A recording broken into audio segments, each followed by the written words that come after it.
Thank you. I'm going to try and catch time. It's a skill I'm cultivating, how to make up time.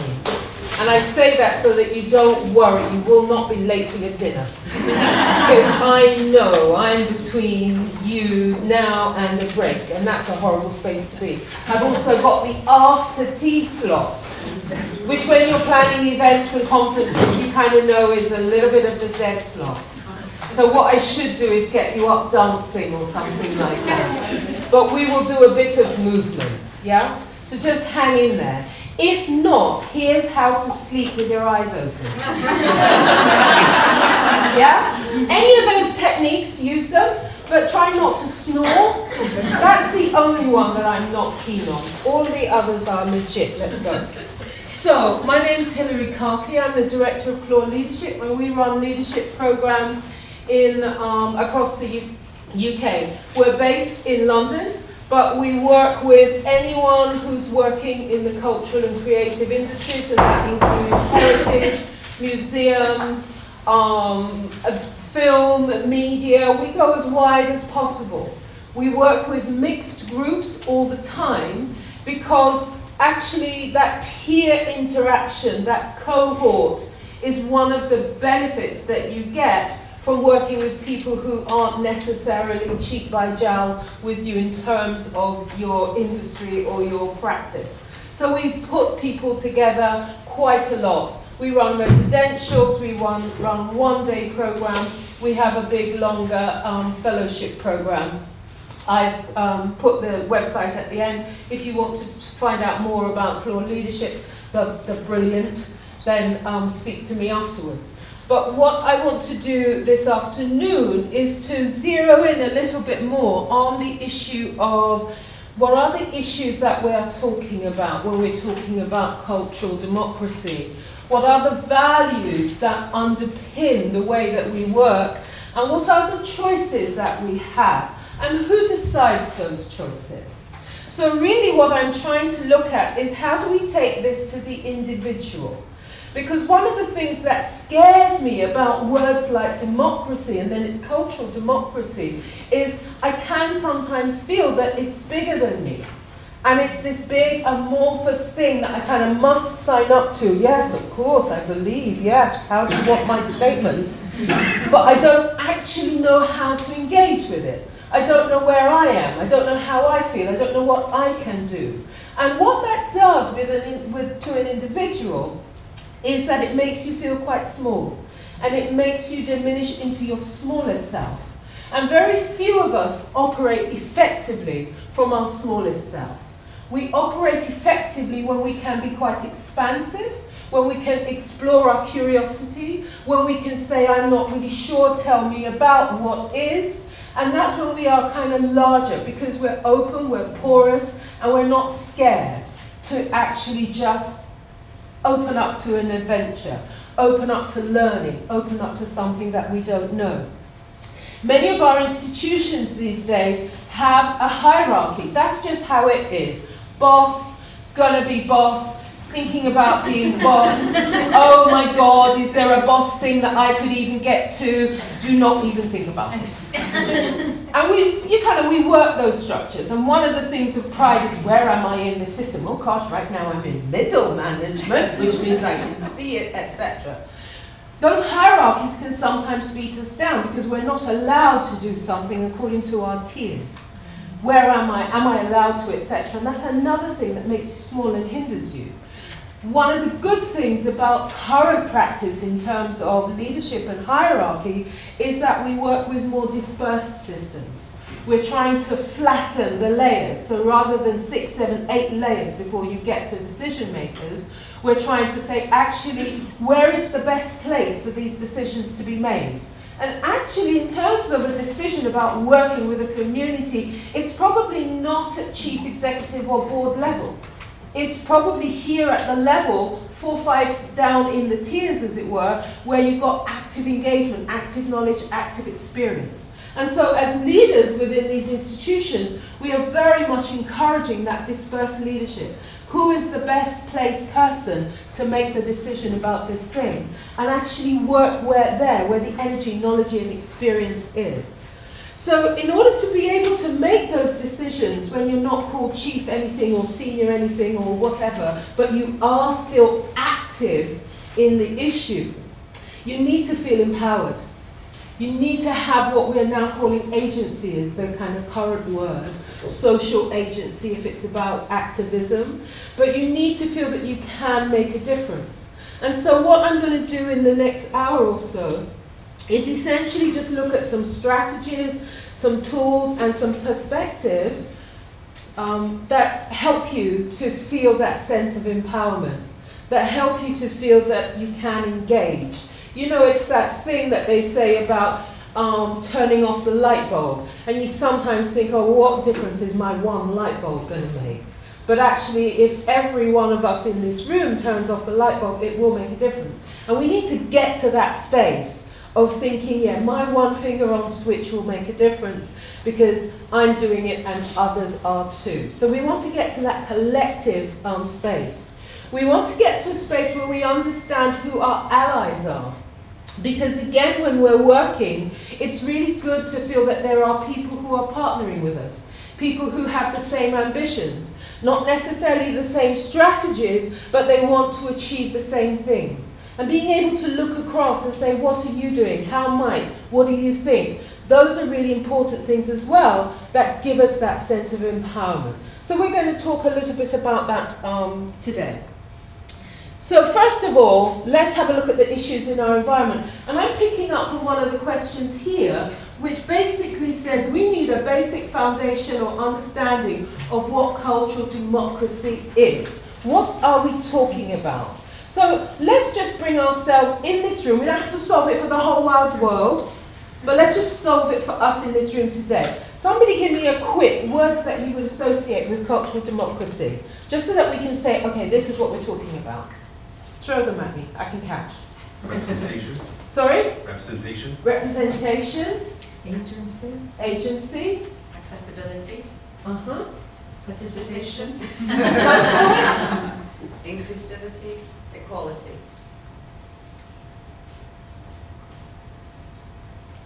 I think participation, was that in there? Yeah.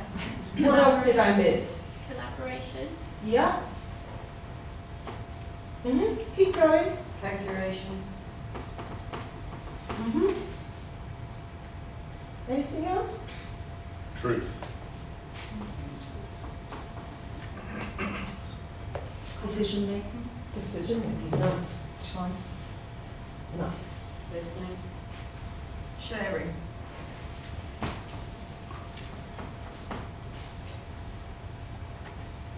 Dialogue.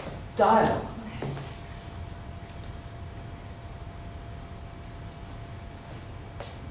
So do you begin to get an idea of why this is difficult?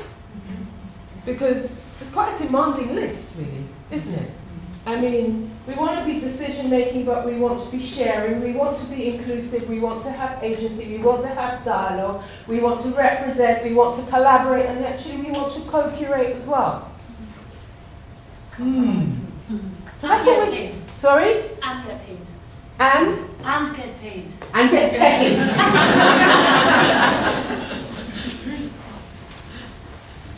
So that's why it's not easy. It's not easy because we're talking about complex things. America had that slide up about complexity. So let's not feel defeated because we haven't got the answer already. It's only 3:30. Give us till 4. So we haven't got the answer because it's complex, because it requires us to deal with multiple views, multiple perspectives, and it requires us to sit in different chairs in order to acquire information, acquire knowledge, and then decide how we can act. That's why we don't necessarily wake up feeling, right, here I am with my cultural democracy action. But at the same time, even with this sense of complexity, it's important to feel that you can do something, you can act. The issue is to admit the challenge, work with the challenge, and not ignore these things, be cognizant of them, but actually here is a critical thing, which is about choice. Where are you sat with all of this? What can you do? Where can you act with strength on this? Can you pick up on the inclusivity and work with that? Or actually, are you in a space where co-curation is actually the most effective action that you can make? So, one of the things that we want to look at here is, how do you eat an elephant? One bite at a time. So choose your bite. You're going to start with a leg. You can't swallow the whole animal, but you can nibble away, yes? And so what's the most effective place for you to stand? What's the most effective area for you to grapple with? And start there. Because if you start from that space, whilst being cognizant of the rest, you can start to make that difference. So I'm going to have a quick series of questions for you. Cultural democracy, we're in this field, we're in this area. What supports cultural democracy and what impedes it? So I'd love for you, just in 2 minutes, to turn to the person next to you and chew on that one. Just go for it. There's no right or wrong answers. Okay.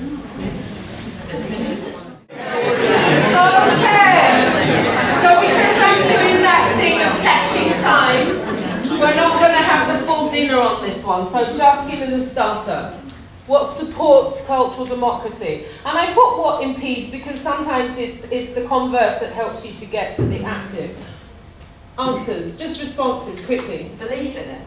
Belief, nice. So that's what supports it. Belief, yeah. Communication. Nice. Doing things with people, not to them. A lot of the things on the list earlier, things like dialogue and collaborating and Yes. sharing. Yeah. Leadership, your director sharing the vision of your institution being democratic. Yeah. Buy-in across the institutional organisation. What was the first word you said? Sorry, buy-in that everybody's on board with it. Yeah. Time and space. And money. Yes. Thank you. I think it's also having the right people in the right places, having passionate people. Nice. Okay. Not being afraid to try something that might fail. Okay. And I'll just add to that intention. But we're getting the gist there. These are the sorts of things that we need. These are the sorts of things that support that issue of cultural democracy. The next question I'm going to ask, what's your organisation's relationship with cultural democracy? And I ask this because actually, some of our organisations don't have a heck of a lot to do with this, if you look at it directly. So when you're in this space, you can kind of feel, oh my gosh, I should, I really ought to be thinking about, etc. But is that the case? What is the purpose of your organisation, and does it have a heck of a lot to do with cultural democracy or not? 2 minutes. Choose someone else? Okay, can I just pause you? Can I just pause that discussion? Because I want you to get really specific now. I've added 2 more questions. Why are you here and who are you for? And I mean that as your organisation. And I don't want you to spew your mission for me. I want you to really grip this. Why are you here? Why is your organisation here in relation to cultural democracy? Why is your organisation here and who is it for? So just add those 2 specifics into that discussion you've been having. We're civics.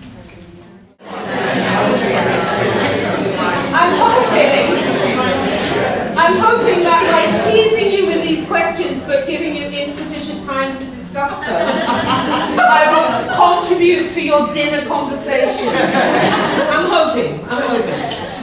So, how did we go with that one? Couple of responses to the, what's your organisation's relationship with cultural democracy?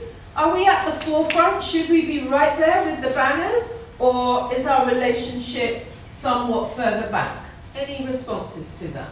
I think we flirt. You flirt? We flirt. Oh. Flirting is not a good thing, my mother told me. My mother told me. So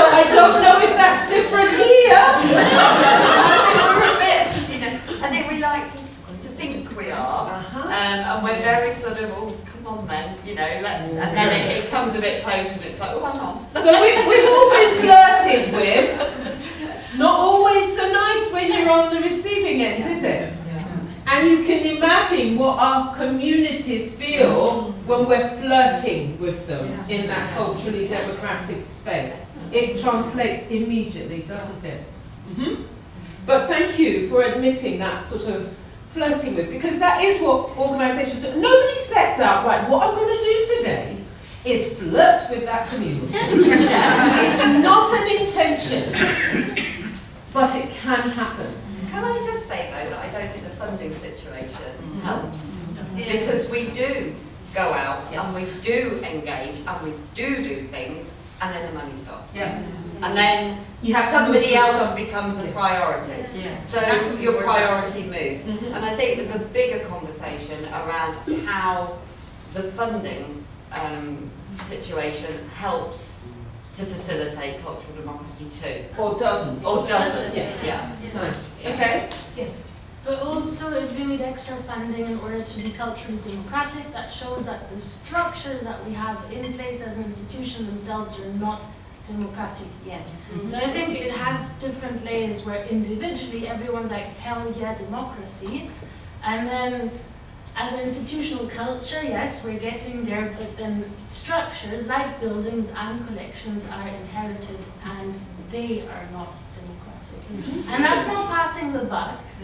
But it allows for saying, okay, this is my job and this is my role within this structure, and that's not democratic, so how should I be democratic within a thing that isn't? We weren't sure if it is widely understood either. If, like, not that people don't want to be democratic, but they don't necessarily know what that, how it's relevant to them or what it means to them. In a way, it's a mission change. Yes. It's historically, perhaps people joined the organisation not under this banner. Yes. So by changing it, you have to take that with you. And I think that is challenging in a way. You know, if we were creating a completely new museum, blank piece of paper, it would be far easier, I think, to place that at the core and to point to that. With what we've got are systems and policies and practical operational ways which were geared towards a completely different outcome. You know, we weren't a free museum, we weren't for everybody, it wasn't there really. But that issue, we like to flirt now with the issue of being relevant, and that means a different engagement, which is different, as you say, from how we were set up or how we operated 30 years ago, because actually the construct that is society is different, and what people expect from their institutions is different than it was 30 years ago, never mind 100 years ago when someone had this great idea and gave a collection. Any others? Yes? Yeah, as from an organisation that funds the arts, I think there's a huge issue to deal with funding streams, and so coming from the other side, I think it's really, really needed to radicalise and democratise how we fund things. And also, I've heard of participation fatigue, when you constantly go to the same community, the Arts Council works with, and they say, oh, not again. You know, I remember back in 2003, I worked on the Olympic bid in London, and there were a couple of schools which, by the time we actually secured the bid, they would just say no. No more, thank you very much. We've been 2012 out. And because, we tend to go back and we ask for that engagement, that participation. When we get someone that's good or an entity that's good, we can sometimes lock in. And we can be really well-meaning, sorry, let's finish this because I forgot to say it this morning. After our forum last year, when we brought in all these new organisations that we'd never worked with before, all of a sudden the Refugee Council, Red Cross, they were inundated with artists wanting to work with them. And they phoned us up and said, can you stop doing this?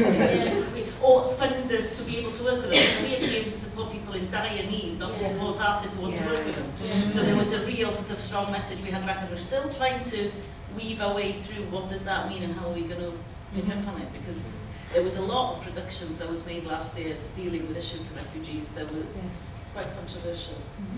Maybe there's refugees that are created out there. Like, I do think it comes back to money at some point as well. We're not diverse, we can't be culturally democratic. If people are not getting paid, they're only getting asked and they only get the opportunity to speak. That is not, I think money is essential. And it doesn't stand up to the things that we said earlier about what it is about. It doesn't respect, and it doesn't represent, and it doesn't share, and it doesn't collaborate when you can't do it on those terms. Okay, up at the back. Sometimes I think in some organisations it can be easier to do something that is a form of activism as long as you don't name it as such. And sometimes naming it, that's what can get the hackers up, and that's what can cause problems within your institution. But in some ways, if you explain what you're doing and kind of maybe separate it out from a part of an agenda, so it by can be stealth. easier. Yeah. Okay. Also, sorry, just to, like say, our institution is like so 1860, right? So but the original purpose was public and civic, and actually they used to. So I'm head of education, and they used to close the building at one point for students to be able to draw from the works. Right. So I refer back to that quite a lot. Like when I'm going, excuse me, actually this was a public civic space, and actually it was for the people, and that was what it was. Even its original incantation, with all the problems that come with that, because when it was formed, whatever, that was the original intention, and learning and engagement in education was part of that, and it was built into it. And it's really helpful to know that and to draw on that when you're trying to make convincing arguments for other people. Yeah, when we're talking about the fact that, for example, cultural democracy is not something that's not written in the original draft of the National Gallery of Ireland, but actually we think about what civic means and what public means or whatever, like that's not too far off. It is essentially of for people. And I think that's a language to be able to bring it back to. You had a comment? I think also though, we talk about looking externally, but it's internally as well. It's what people externally see us. If we've got a mixture of people from different cultures, different backgrounds in a museum working, then that's going to encourage people externally to come in because they're going to see that actually they're represented in the museum. It's not just, I think for so long it's been a class, white people, maybe I'm wrong in saying that. I think that's, yeah, I think so, and it's changing that, and I think if you have that within the museum, then that's how things like this will change. I think that's one of the ways forward. 2 more questions for you. What are you doing well, and what needs to improve? Now, when I ask these questions, people will immediately go to what needs to improve. Because we work on deficit models for some reason, it's the funding. What are you doing well? Make yourself put down 3 things on a piece of paper that you're doing well. Because it's really important to understand what our strengths are, so that we can operate from our strengths, so that we can build, we can repeat, we can do it a different way. So let's not just go with the deficit. 3 things that your institution is doing well, or you are doing well within the institution. Draw them out. If you can just note them, make them in your head, write them down, whichever. But I really want us to focus on question 3 before we go to question 4.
Okay.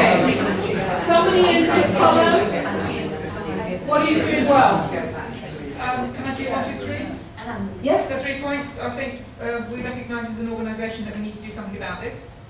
Yes. I'm part of the conversation, and I know other colleagues that are too. So it's, yeah, we know there's a problem, I'm part of it, and others are too, and we know. Great. This column. Anyone in here? I think we're quite good at trying new stuff. Okay, good. I think, speaking from my perspective and our team, I think we're quite brave in how we write stuff in Rush. And I think we call stuff out when we see it. Not all the time, but we do it as much as we can. Okay, so part of the conversation, brave, calling things out. Anyone in this column? Opening up and being sort of working towards being more and more accessible. So opening access, whether it's kind of on that general kind of public engagement sphere, or whether it's the more targeted, the more specific programs or forming and collaboration with other communities. So working with very distinct communities or with very distinct groups and opening access. Okay, so that opening, that desire to be open and mechanisms for it. Okay, final column. Valuing communities, valuing the community's voice. For example, recording stories and things like that, and making sure that they have a place in exhibitions. Nice, nice. So Fagans won Museum of the Year. Excellent. So, actually, it's really important to understand that we have and are using strategies that are working well. So it isn't all doom and gloom, it's just that it doesn't feel that way all the time. But it's important to understand the things that we are doing well so that we can repeat them, so that we can acknowledge them, so that we can share them, so that we can make them parallel in different situations. Please hold tight to those lists, they're important. We discard the things that we're successful at far too easily. But I do want you to have a look at what needs to improve, because that's the British thing to do. So just 2 things that need to improve. I know your list is 20 long, and I only need to give you 2 seconds for this one. So what are the things that need to improve? What I would like you to focus this particular question on are not what are the things that your institution needs to improve, but what are the things that you need to improve. I'm going to focus this now on you. What are the things that you can do in your role, where you are in the boss, non-boss, to improve? 2 things. Yep. Okay. I want you to hold those rather than sharing them right now. And we're going to come back to those towards the end. So I want you to hold them. But again, hold them quite tightly, because those are the things, without deep conversations, with collaborations or doing a survey, but almost instinctively you responded with those things, and you responded from your gut. Now the key thing is, you must by now be saying, do you mean me? I mean me, little old me. When I'm my smallest self, I'm the little Hilary from Dulwich. It's that little girl, it's the little one who somehow or the other is constantly looking up and trying to be, etc., etc. Yes, I mean you. Because actually one of the things that we need to remember is that individuals make up the institution. We are the institution. Institutions are at their core people, systems, and processes that coordinate and work together. And the processes and systems don't drive the people, although sometimes you do feel that way. But actually, it's the people who drive the systems and the processes, which mean that we actually do have a voice. We do have agency. We are part of the active agent that can make change. So we need to really feel that sense that even though I'm only one person in this collective that is the institution, I can make a difference. I might be able to do it on my own, I might need allies, I might need permission, I might need a whole sort of thing, but actually, if I can connect, then I can change the systems and the processes and make change. But people make up institutions. I remember when I was director of dance at the Arts Council for a number of years, and people used to talk about the Arts Council England this was. And I used to go, what, you mean me? Because as director of dance, I'm making some policy decisions.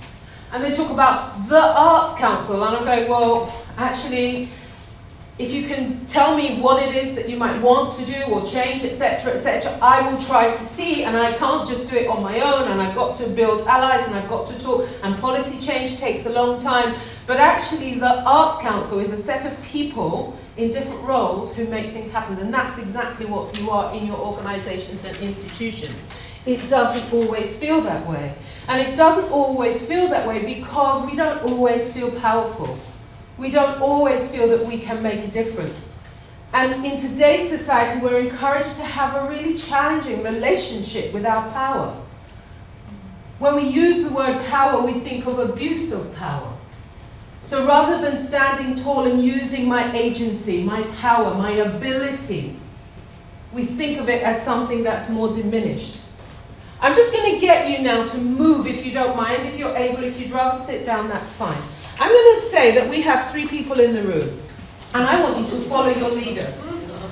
So over here, no, I better put him over here. Over here we have the ever so gorgeous, not that I'm biased, still my president, Obama. Right here we have President Putin. And over here we have Gandhi. Follow your leader. Obama, Putin, Gandhi. Please, would you move? Follow your leader.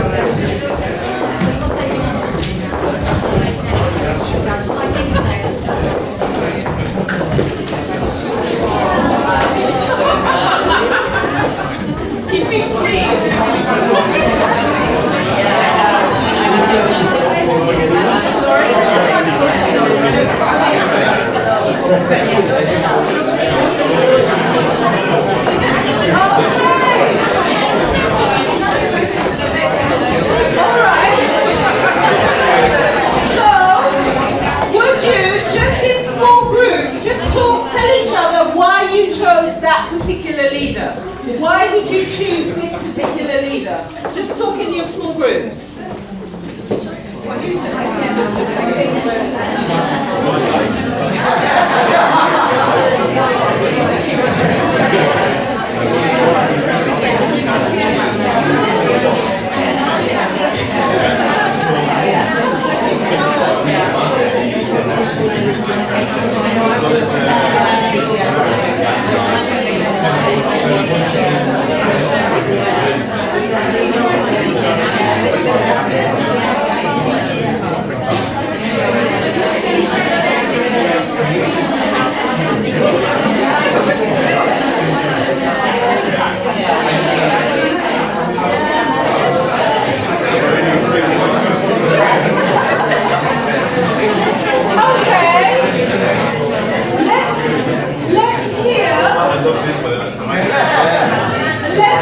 Let's hear.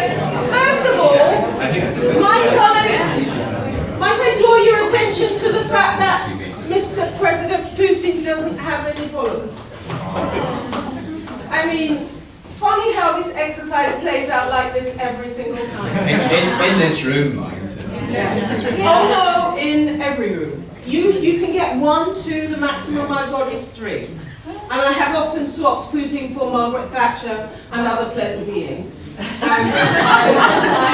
It always has this dynamic. So let's hear from those who chose Gandhi. Why did you choose Gandhi? Well, I just think it was his conviction. He brought people with him. Right. It was just literally, and his legacy as well, but he convinced people and what he was doing, you know, this vision was right and it would benefit everybody. So he brought everybody with him, and I just think that's great stuff. So Gandhi brought people with him. He's quite persuasive. But I'm not a pacifist, and I don't believe particularly in non-violent ways of change. But I think he created the most change of those leaders, so that's why I'm here. These words for the most change. Yeah. So it's not that you agree with every bit of the methodology or the psychology, but actually in terms of what happened, the impact, the effect, you're here. Okay, great. The gorgeous President Obama. Tell me why. I know why. Why did you choose Values. values? Nice. Human values. Human values. Yeah, I was struck, there was an instance last week where they were comparing when someone fainted behind Obama when he was giving a speech as opposed to Boris Johnson. Yeah. The fact that Obama stopped his speech and grabbed the lady until she got help, whereas Boris Johnson just couldn't cope with it. So actually showing leadership that nothing is more important than actually being human, no matter what you're doing. Okay. Also, I hate to do this, but Gandhi had some interesting theories about why Africans deserved continued colonial subjugation, so he only wanted to free his own people. But Obama didn't do much for the Native American people. Yeah, exactly. He actually held racist theories against Africans, saying they should have continued colonial subjugation and only my people should be free. I I think think that's all I want to change my mind. I want to change to Putin. You're going to change to Putin because he didn't hide the stuff. But what you might find is if you look under the skin, that actually all of us, including my gorgeous. He's handsome. He's handsome. Yeah, that will do. Even President Obama, I mean, incarcerated significant amounts of people, distributed more bombs on people outside of the US. That I mean, no, I hate to even say it, but there are people who will tell you that. And I'm sure if you wrote down their leadership values as a list and hadn't put faces to these people, you might see a different, decisive, knows what they're aiming for, exactly, caring for hundreds of thousands of people, all those things. You might have some of people in might have some, in terms of impact and effect and making things happen, as long as you agree with the making. Yeah. So now, please, in your small groups, just talk about that leader's relationship to their power. What's their relationship to their power? How do they engage with it? Do they acknowledge it? Are they conscious of it? Do they overtly use it? Do they passively use it? What's their relationship to their power? Just a couple of minutes to respond to that in small groups.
As the American in the room, thank you for that.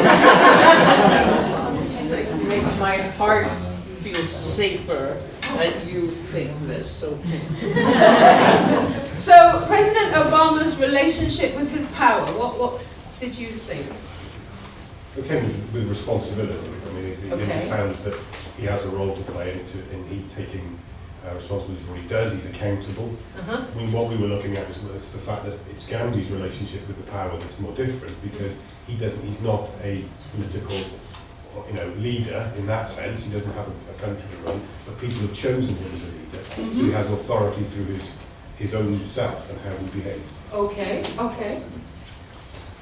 Any other thoughts? I think he really understood his power. I think we were saying, I think kind of sometimes was like it froze him, because he was so considered about what he was doing and thought so much about what he was doing, and like you don't get that kind of thoughtfulness sometimes with leaders, but personally I think that's why I'm here, Okay, so thoughtfulness, but not always the most active or proactive. I think it froze him. Okay. Any other? Yes. Dignity was one with that he Dignity. wore his power well, that he was very dignified leader. Yes. And respectful of the fact that, power is something that is temporary and can change, and that there are limitations to power as well. Limitations to power, wonderful. Gandhi, what do you think was his relationship with his power? We were commenting from, because we noticed loads of Irish people over here, that what Gandhi does is he kind of weaponizes his lack of power in a colonial situation and then uses that against his oppressor. So the worse they treat him, the more powerful he becomes. The more terrible his situation. What a phrase, to weaponize your lack of power. I have to work with that for a while, but it's so powerful. And like within Irish culture and Irish history, again, that idea of almost was martyrology or whatever, can be deeply powerful and still deeply effective. We were also talking about his kind of legacy, that he's had this really long legacy, and like he would have had a legacy in terms of the civil rights movement in the States and in Northern Ireland. And I don't know if Obama is going to quite have that legacy. Yeah. Okay. Lovely in all disease. I still won't. Thank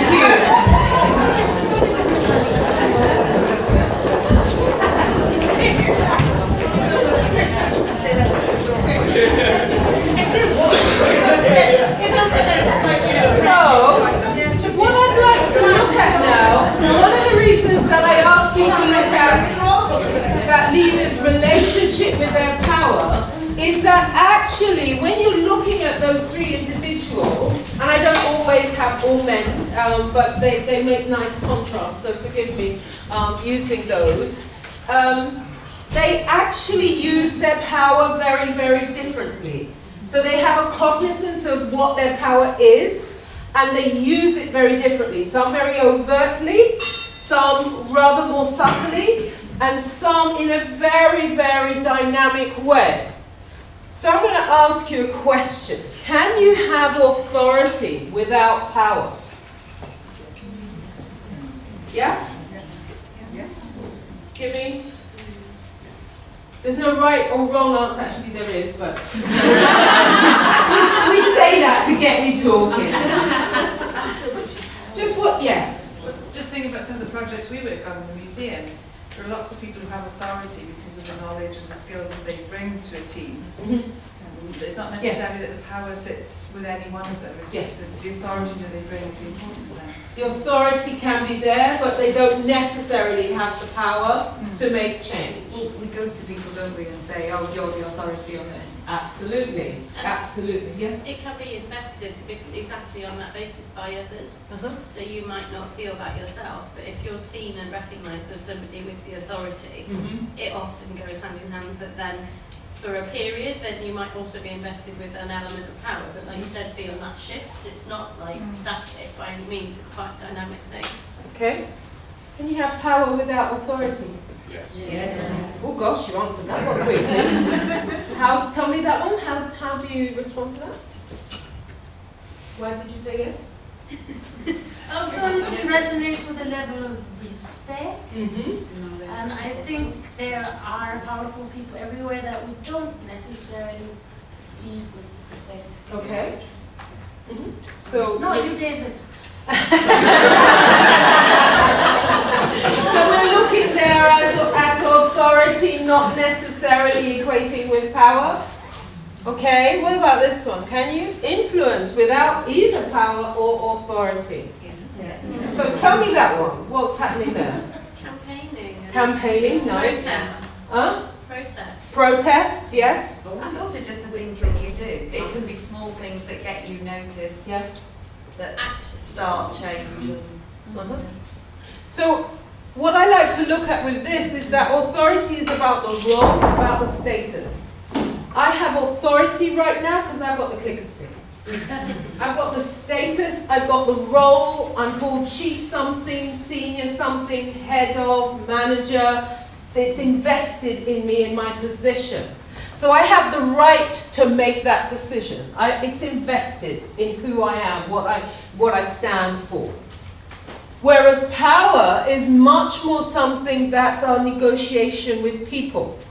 And it's our ability to act. So if we look at someone like Gandhi, he didn't necessarily have the authority at the outset, but he acquired his power because of his people-based power. He found his legitimacy through interactions with people. And because people followed him, he could then have an impact. Whereas if you look at someone like President Putin, he operates very much from that authority, from the status, from the right. It is my job, I make these decisions. What about influence? Influence very much more vested in your capacity to effect, your capacity to change. And that's why I think you can have influence even without power, people-based, or authority, status and role-based. And if you think about it, in the latter couple of years of his presidency, President Obama had the authority, but nobody was listening, had the power because the people wanted him to do things, but he still couldn't create the laws that he wanted. And what he had to use in the end was his influence, his capacity to effect. So he could not do the Putin of just saying, this is what I want, I'm going to make it happen. He didn't have the numbers in the legislature, one of them. He didn't have the numbers of people to actually pass the laws and make it happen. So he had to use his influence. And he finally did influence the agenda to a limited extent. But one of the reasons I'd highlight that is to show you that authority you can have, it can be taken away, power you can have or you cannot have, but influence is always within your gift. And if we can remember that we have the ability to make that difference through influence, then that's where we, as the individual within the organization, can operate. Because we might not be called X, Y, or Z. We might not have the power to just make it happen, but we can influence. And you start to feel that you can engage when you understand your ability to influence the decision, influence the change, influence things that make happen. Now you're going to be sent these slides, so you don't need to write it all down. But I'll just quickly run through.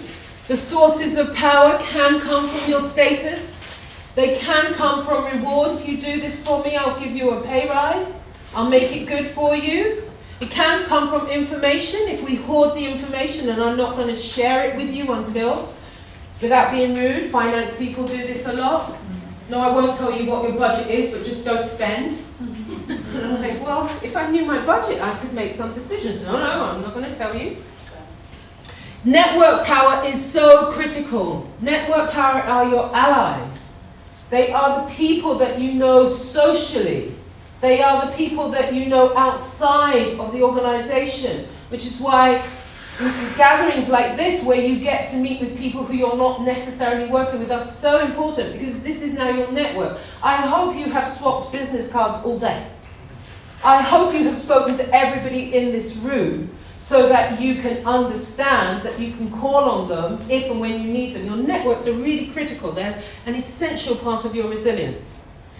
Expertise power, the all-seeing, all-knowing, and legal power, health and safety. Sorry, no, I can't do it. I mean, I would, but, you know, they come down on me like a tower of bricks. You know, can't do it. So different sources of power. What do you have? What power do you have? We usually have a bit of something. If we think about it in terms of networks, can we make something happen other than through our position? But I want to look particularly at influence, because this is where we can all make an impact. You can use pressure tactics. You can say, nope, I need it, set the deadline. I need it by tomorrow. So-and-so needs it. We have to do it. You can put the pressure on. You can do those upwards appeals. Well, I know it's not really good, but I've spoken to the chair, Lord, God, and they would be ever so pleased if. So those upwards appeals can work well. You can use those exchange tactics. If you do this for me, I could later, etc. Is there a bartering thing that can go on? Coalition tactics, we all think. I've spoken to the so-and-so team, etc., and you can build that allyship. Ingratiating tactics, I unashamedly use this sometimes, mainly at home. Oh, that light's not working. When you see my poor husband just kind of look at me as if, so what, you don't know how to change a light bulb now?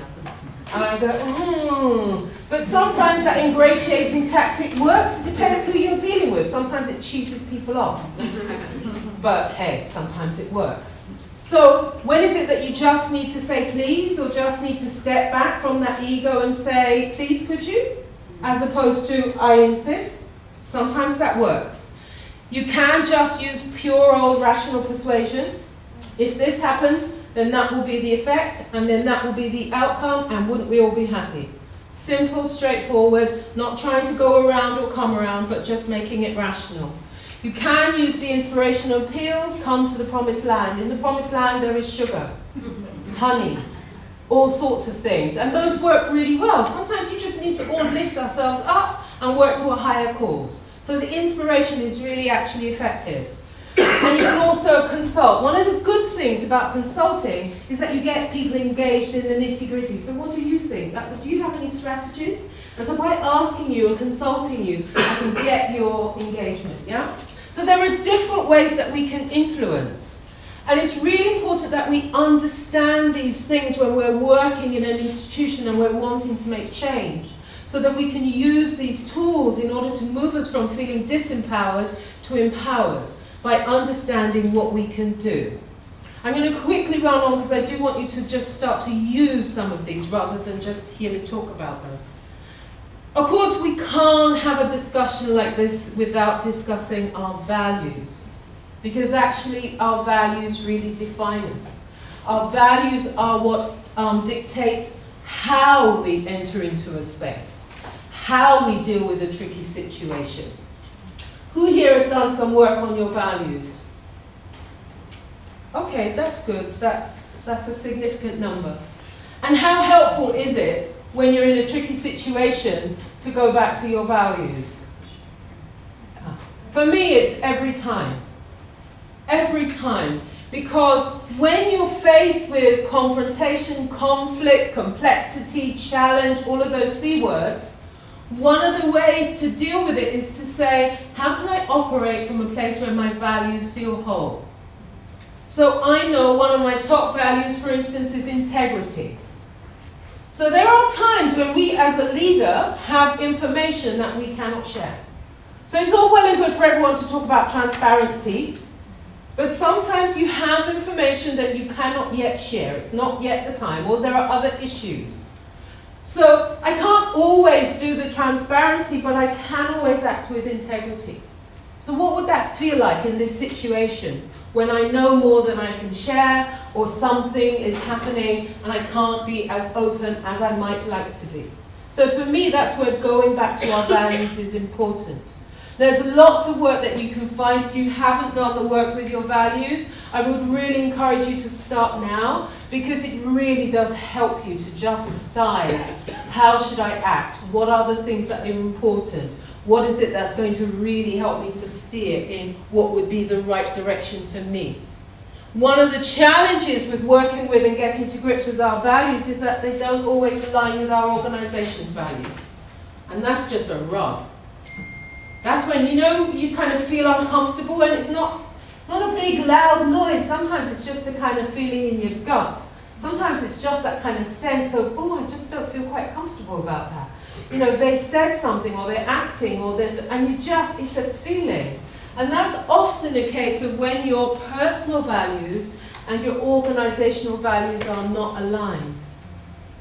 The challenge with that is we can't all turn around and say, oh, well, stick your job, because we have mortgages and people to look after, and responsibilities, and we actually like most of our job. It's just that's the issue.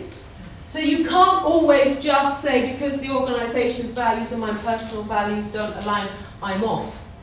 But what it is important to do is to understand the source of the trouble, so that once you understand that it is an issue of values, you can then start to act to support yourself. So it may mean starting to look elsewhere. It may mean starting to have conversations internally that see if we can find a resolution. It may mean actually stepping away from a situation and seeing if somebody else might want to step forward on this situation, because this is not the right space. But most critical of all is to really understand when your values are being tested, and to find a space that actually allows you to work with it and say, this is what's going on here, what can I do about it? And I really appreciate that doing something about it does not always mean an instant, that's it, all things have got to change. But even admitting to yourself that that's the cause of the challenge is really, really helpful. And then you can work with others to try to deal with it. One of the things that I really like, and this was by Catherine Pereira, she says, success is who I am, expressed in what I do in a way that makes my life whole. I just kind of go, oh, that is really it. That is really it. For me, success is who I am, expressed in what I do in a way that makes my life whole. When you can find that space, you are working within your values. Not many of us get the opportunity to sit in that space over time. But if you do, you know when you're in that space, because this then sentence starts to resonate for you. And I don't want to cause trouble for any of your organisations by getting into going, oh, it's just jobs and my values. But I do think that as leaders in this space, it's very important for us to understand what's going on, so that we can act from that space. So the last thing that I want to touch on are choices. We do have choices in this work, and sometimes they're successful and sometimes they're not. What's the big deal? Me, I fail every day, at least twice. I remember I said this in Holland a couple of months ago, and you could see them kind of going, hmm? And I'm thinking, oh gosh, yeah, in the British context, we're all up with failure now, aren't we? We're all, yeah, me, I'm a failure, me, I failed, no, I failed, we're all. In the Dutch context, it didn't quite land. So then I had to build my credibility back. But what is the big deal if it doesn't go right? Why do we have to get it right all the time? Surely in the space of it not being right is a space of learning, is a space that we can try something new, is a space that we can take risks. And I don't mean be cavalier and just do anything you like. Use your experience, your intelligence, your network, use everything you can to enter into a space of experimentation or innovation or trial. And if it doesn't go 100% right, really the world doesn't end in my experience. What's important is what we do with that. What's important is not repeating it again in the same way. What's important is taking that time for reflection, up here and saying, how can I do it better next time so that I can achieve better or improved or different results? But one of the challenges within institutions is sometimes something doesn't work, and when we sit with that for 10 years. I remember once when I was in an organization, and I said, one of my new fresh team members, and they're all keen and they're high flying and it was great. And we're having a conversation and they came up with this idea. And I said, oh no, we tried that. And she said, oh, okay. And I said, no, we tried that and it didn't work. And so that killed the conversation because I'm boss. That killed the conversation. And then that night, I kind of heard myself again. And I resigned. It wasn't dramatic or anything, but I just went, no, you've got to go. You have got to go. Because the day when you are not able to embrace a new idea because you've done it before, then you're not open to innovation. You're not open to trial. You're not open to an appetite for curiosity. And that's critical in all of us as leaders. So if you hear yourself telling someone that, no, you tried it before, therefore it won't work again, please check yourself. Please, please, please, because that's what stops innovation. That's what stops the young, the new, the energized moving forward, because they get lumping people like me in the middle, kind of going, now, sorry, hon, did that before. It was a different time, it was a different circumstance, it was a different set of people, there were different energies, society was different. It might work this time. We have to have the ambition to go forward. So, 2 more things for you to take, and as I said, you'll get these slides. If you're wanting to move forward, model the way. This is from Kouzes and Posner. It goes back to about 1875 in leadership theory, actually no, but the 60s. But it's very, very easy to grapple with. Model the way, clarify the values that you're dealing with, and set yourself as the example. Show, demonstrate, model what you want to encourage. Inspire a shared vision, not just the Hilary vision, but by pulling people in, you can galvanize around it, you can get people to work with you. Challenge the process, do it differently, talk to a different set of people. Don't just repeat the methodology that worked the last time, do it a different way. Enable others to act, work with your team, encourage and empower them, so that their voices are contributing to the debate and are helping us to move forward in different ways. And encourage the heart is really very much about praising and acknowledging those quick wins and acknowledging those good ideas and really working with the positive outcomes rather than just looking at the things that haven't worked. So the last thing I'm going to leave you with is, in order to act, particularly in this space, where we're trying to work with issues such as cultural democracy, is that you have to have courage. You have to have courage. You have to be able to step out, step away, step through. You have to find courage from somewhere. And that does start from understanding yourself as not disempowered but empowered, of understanding your values, of understanding the issues that matter to you, and of understanding that you can act. You do have the ability to influence. So Staub talks about 7 acts of courage: the courage to dream, to look out and see a different world, the courage to confront and say, actually, I don't think that that's right, but also the courage to be confronted. Can people tell you? Can they question what you've just said? Are you open to other ways of thinking? Is there a system whereby you can collect feedback rather than just giving it? The courage to learn, to say I don't know, and to be in a space where actually you are the one that doesn't know. And you're learning from the community, the youth group, the elders, whatever it is, but you are the one that's learning rather than telling. The courage to be vulnerable, or the courage to act. And they talk about act as in putting yourself in harm's way. I'm kind of less keen on the harm business. But actually it's about the courage to step forward, to raise your voice, to actually say, this is what I think, how about that? So we need courage if we're going to make a difference in this thing. And courage is really important. So here's now where I'm going to ask you to return to that question that we faced. What needs to improve? And remember I asked you to focus on what you can do to improve?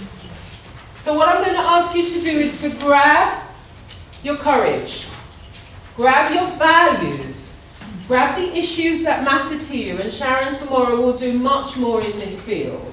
But grab those things and please come up with 3 things that you could do that you know need improving. Yeah? So what I would ask you to do, just to sort of make this less kind of communal but more specific, is to work in groups of sort of 3. And we have 15 minutes. If you want to break out from this space, then you're more than welcome to. You can use outside, the chairs there. We've got another room further down. But I would really love for you at the end of this today, so that's not just all a talk shop, to come up with 3 things that you can actually do, you can do. Not that the organisation can do, the management, but you. Yeah? Everybody get it? Yeah. And you don't have to share it when you come back, that's a choice. Okay, so just find a space, find 2 other people that you want to talk to, and if you can please work on those, you've got 15 minutes. Okay, so just to try to bring this to a bit of a wrap, anybody care to share 1, 2, or 3 of their actions? And it's an invitation, not a threat, so you don't have to do it. Anyone care to share, just so that we can get a sense in the room of what we're going to try to do, the challenges, the actions that we might take? We talked a lot about, we had a really interesting, there were 5 of us in our group, and we talked a lot about learning from failure and provide, when that's acceptable, when it's more challenging. Yes. But that was something that we all kind of agreed on. Right. And we also talked about providing more time for reflection and learning from each other, which is kind of linked to the one about learning from failure. Great. And then the 3rd was about letting go, and we talked a lot about how anxious we can sometimes become when we're organising an event or a programme and so forth, and a lot of it is outside our control. So there were 3 things: letting go, learning from failure, and reflection. Nice. Thank you. We talked about empowering our colleagues, because I think sometimes we find is that when you've done something really well, you're very often the person to go to within a department to then go to the same meetings and be involved in the same sort of similar projects. And it's about sort of encouraging other people to sort of do it, because when you're part of it, that's when you're sort of empowered and you want to then sort of carry on. So putting other people in those spaces where they can get the conversations. Thank you. We talked a little bit about valuing the baby steps as much as the big leaps. And that's true in, different departments or the organisation, or that's true in different types of museums. So I'm kind of here representing federations of lots of different types of museums. And when you're talking about cultural democracy, it is about the small baby steps as much as it is about being this huge, cultural, because small steps enable the big leaps. And I really think that it's important that we recognise that, because we can't all take the big leaps all the time. But if you're dismissive of the step that you have taken, which is important and makes a contribution, then you're diminishing yourself. Yeah? Great, thank you. Yes? We talked about how to say no and who you can say no to. It's so complicated, and especially if you're working with different community groups and things, and there's lots of expectation on you, and how do you decide which group you can and don't work with? And that ability to say no is really important. And having an understanding of how you can say it whilst keeping the relationship, as opposed to just ending the relationship. So you've got to be subtle, and you've got to be informed, and you've got to be patient. But at the same time, if the word's got to come out, the word's got to come out. It's good about celebrating success. Yes. We're very good at doing, we're not very good at telling. And sometimes that's where the influence comes. We just get on with it, we do it. And then it's over and we move on to the next thing. Yeah. and we don't actually spend time going, actually, do you know what? Set out to do that, did it, good. Yeah. Really important. Yeah. I know because I'm a mountain climber, my sister says. And as soon as I climb the mountain, I kind of go, yeah, okay, right, ooh, other mountain. And she goes, oh, sit for a minute and enjoy the blooming view, why don't you? And I go, ooh, other mountain, higher. Yeah, sit for a minute. Okay, great. So there was a hand. We also talked about living your commitment to being a cultural, democratic organisation. Right. And that's not just about you as the organisation and your public, it's about the organisation and the people within it as well. Yes.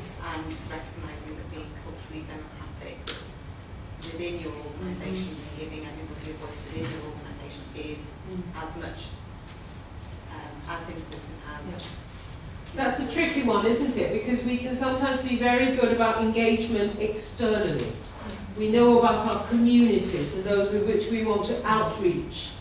But actually some of that needs to start internally in terms of those internal communities and what's our relationship with them and when have we given them voice and power and, you know, some time. Yeah? Great, they're really important. Okay. In the words of Open Space, when it's over, it's over. Thank you very much.